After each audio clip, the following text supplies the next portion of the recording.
ครับสวัสดีครับยินไปเนาะอาจารย์อืมขึ้นก่อนเด้อสวัสดีครับอาจารย์สมัยครับสวัสดีครับสวัสดีครับโอ้นะครับวันนี้ก็มาตามเล่าใหม่เนาะอาจารย์เนาะครับผมเกี่วันนี้ยมือวันพุธเนาะมื้อนี้ครับวันพุธครับอาจารย์ฝนแห้งบ่อาจารย์ทั้งฝนโอ้ยดูเดือดหมอรวยเอ้ยดูเดือด ครับผม เที่ยงแต่เที่ยงคืนมาพี่ลาจนฮอด7 โมงเช้าน้ำเต็มทุ่งไว้อาจารย์น้ำดูล้นทีบล้นแดนเลยก็ไปเด้ออาจารย์ทั้งฝนปลาหลายเยอะครับครับครับปลาหลายครับปลาหลายเพราะได้กินปลาเนาะอาจารย์เนาะเอ่อพวกคนละเดือนไอ้สิงหาเดือนกันยาเด้เนาะเดือนหน้าครับผมเดือนกันยาพุ่นละกลางกันยาเขาเจ้าเฮ็ดลีเฮ็ดตอนทั้งบ้านผมครับผมเอาให้รีให้ต้อนเรื่องอืมครับครับครับโอ้ว่าสิเทฐานมื้อนี้ฝนตกจังว่า โอ้งดเลยเนาะอาจารย์เนาะผ้าลูกเพิงลูกเทียมลูกเพิงลูกเทียนเพิ่นก็ลุยเมื่อวานนี้ก็ครับกางเต้นท์กางหยังเตรียมสิบวงสรวงอื22นะครับผม เทศานนี่ล่ะ2-3กระสอบแล้วเพิ่นก็สิเอาพระมีพิธีกรรมทางพระเพิ่นนั่นล่ะครับผมหลังวันที่22แล้วก็จังสิได้ทำการเทสายยาวครับมีการเตรียม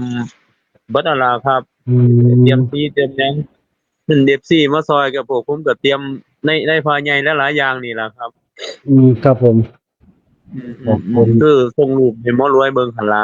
ครับ ฐานเถินเรียบร้อยเบิดอุ้ยเบิดหลายหมอรวยเอ้ยฐานก็ดีครับเบิดหลายหมู่เรื่องนี้เนาะอาจารย์เนาะของมันแพงยุคนี้หมอรวยครับพูนหาเงินก็ยากอาจารย์ของผ่าแพงหาเงินก็ยากครับอืมเดี๋ยวเล่าที่พี่อะไรเนี่ยเนาะอาจารย์เนาะจังให้มีโชคมีชัยซะมื้อนี้เนาะหมอรวยเนาะครับผมครับเขาวิ่งเนาะหมอรวยเนาะครับผมเขาวิ่งครับวิ่ง7กับ9เด้อมี7 กับ 9นะครับครับอืม7กับ9 7969 7 9 6 9 906050 90 60 50นะครับเนาะครับกัน8081กัน80 81ครับครับตัวชอบวงกลมนี่79กับ90โอ้7 9 9 0เนาะอาจารย์ตัวรักตัวชอบครับผมตัวหลักตัวชอบส่วนตัวอาจารย์ครับครับก็คือว่าเลขสวยเนาะอาจารย์มื้อนี้เนาะ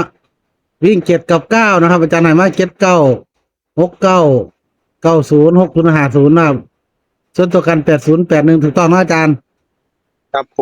งครับถูกต้องโอ้ครับเอาอาจารย์ไปบวงสรวงวันที่22นะอาจารย์ครับผมนะผู้ใดอยากร่วมบุญกับอาจารย์เด้อนะครับขอทราบติดต่อมาหน่วยไปเด้องานเทพระเนาะเป็นองค์มาใครให้ไปอาจารย์มาเนี่ยขึ้นครับเป็นรูปอภัยใหญ่เลยบัดนี้ครับวันเป็นพระใหญ่เนาะอาจารย์เนาะวันที่น้ำหนัก4-5 ตันพุ่นล่ะครับครับผมโอ้ยแต่เวลานานเติมแล้วหมอรวยรอบนี้พุ่นล่ะเป็นเดือนกว่าๆพุ่นล่ะครับอืม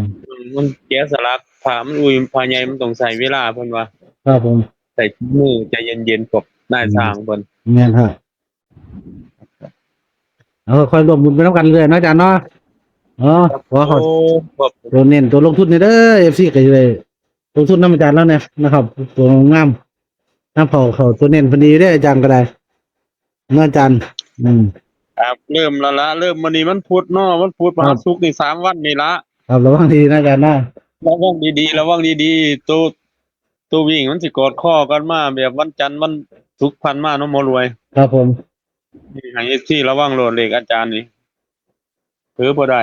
ครับจบมาไปน้ำกันเนาะอาจารย์เนาะครับผมครับเอาสลายจ้าครับขอบคุณอาจารย์หลายๆเด้อที่แบ่งปันในทางดีๆมาให้มันสละเวลามาให้เอฟซีเนาะขอบคุณหลายๆครับสวัสดีครับอาจารย์ครับจบไปแล้วเด้อนะจัดสมัยเนาะไอ้แนวทางมานะครับ เป็นเลขวิ่งนะครับ7 กับ 9ตำราวเด้อนะครับ ในวันที่19เนาะ ไอ้79699060นะครับกัน8081เด้อนะครับเบิ้นตรงนี้เนาะนี่50นำกะโชคดีนำอาจารย์สมัยสุขสุขคนแห่งปังๆลำรวยสวัสดีครับ